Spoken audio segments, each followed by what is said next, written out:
there, you amazing Time Lords and my amazing viewers. How are you doing today? Let me know in the comments how each of you are doing.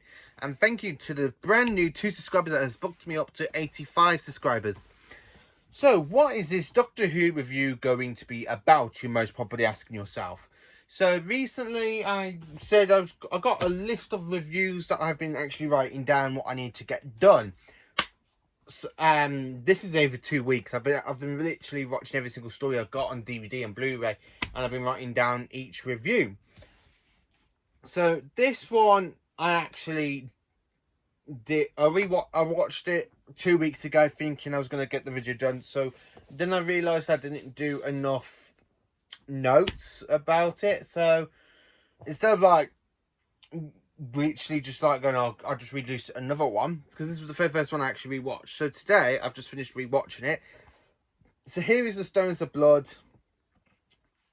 DVD.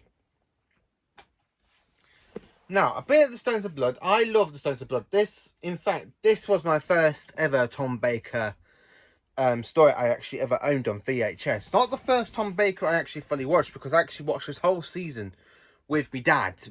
This was the very first season 16 was the very first full-on Doctor Who season I actually ever watched with my dad, because back when I was younger, the DVDs were literally just coming out one by one. They never actually did like full seasons until season 23 came out in the big time of the box set, and season 16 also came out in the limited edition box set of The Key to Time. Now, my dad got the standard one, so I actually watched the standard release, and now luckily I got myself the limited edition set.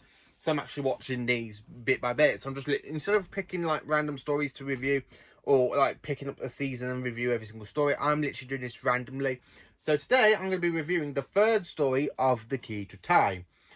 Now, I love this story. This story was actually broadcast from the 28th of October to the 18th, well, sorry, to the 15th of November 1978. Yes, oh my God, and all those years ago this season was being broadcast. I mean, my dad must probably watch this growing up with me Uncle Tim, his brother.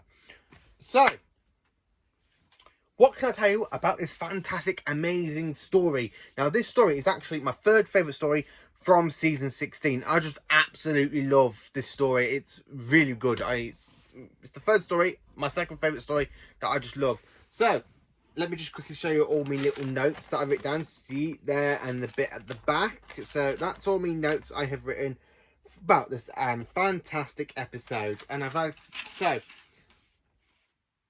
let me tell you a bit about the plot. So the Doctor and Romana have actually got the 2 segments of The Key to Time in the previous 2 stories. So while they're in the TARDIS scene, when you got the TARDIS like floating in the time vortex a bit, you actually have them like resembling the 2 parts of The Key to Time. And then when the Doctor goes to have a look, where the third segment is, it's, surprise, surprise, it is actually located on our planet Earth. Not just anywhere in the planet Earth. The most popular place in the entire whole United Kingdom, Stonehenge, which I believe that's somewhere near Scotland. I don't know where that is. I've never been up there. I actually do want to go up there though, have a look around Stonehenge. I do like the location of the actual stuff that they do for the story in Stonehenge, and when I go back to the studio to film like the spaceship bits for the hyper spaceship, oh my God, it's just beautiful the way they have the whole scenery of the spaceship and stuff. So anyway, so after the Doctor's located on Earth, him and Romana go looking for it with the tracer detecting it into Stonehenge. They're going to have a look and they actually come across 2 female people. One is named as Professor Amelia Rumford and Vivian. Now, a little bit of a spoiler if you haven't seen this. Vivian is the actual whole point of the story. So when I did a review, she's the main villain in this. So when I get to her a bit more, I can actually tell you what I actually personally think of her as a villain. So anyway, aside from being stuck on Stonehenge, with the Doctor going to basically going to talk to this guy who basically likes to create sacrifices. So you have these weird sort of stone creatures, not the Weeping Angels. The Weeping Angels were not introduced at this point. These stone creatures are called Ogs. OGRE, org, something like that.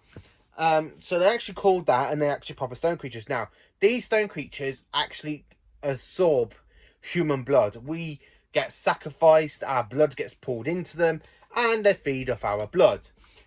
Not really a nice graphic sort of thing when you arrive. These people are about to slaughter the Doctor's throat in the middle of part 1.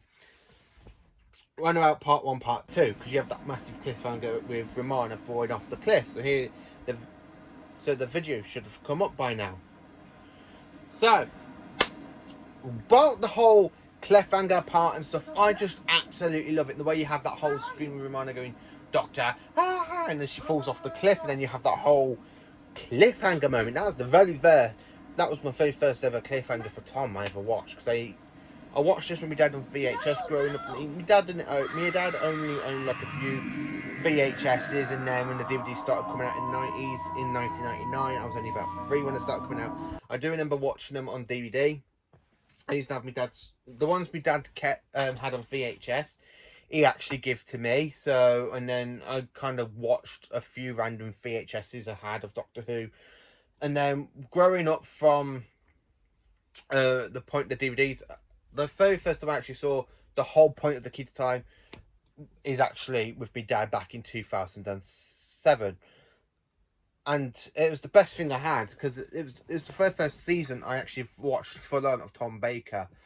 And I absolutely love this season. Not many people do like season 16. I absolutely love it. I'm quite wait for this season to come out in the collection range Blu-ray. Just imagine it. I'm quite looking forward to that. So anyway, let's get back to the whole plot of the story. So with the Doctor being sacrificed, and he escapes because of the Professor Rumford comes to rescue him after the Doctor shouts out. He gets his dog whistle and calls for K9. And him and K9 go and look for Romana. So everything that's going on, the stone creatures end up attacking K9. They need to destroy him.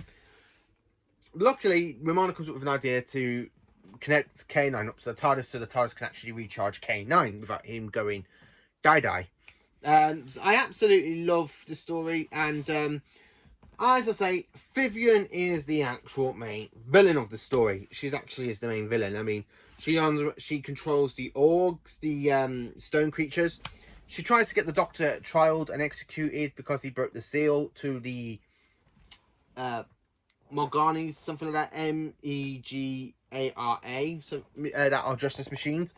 Then at the end of the story, when she actually gets found out that her name is Sinister of Diplos, basically she's this woman who's created loads of crimes and stuff, and then she actually gets her upcomers by being turned into the statue creature.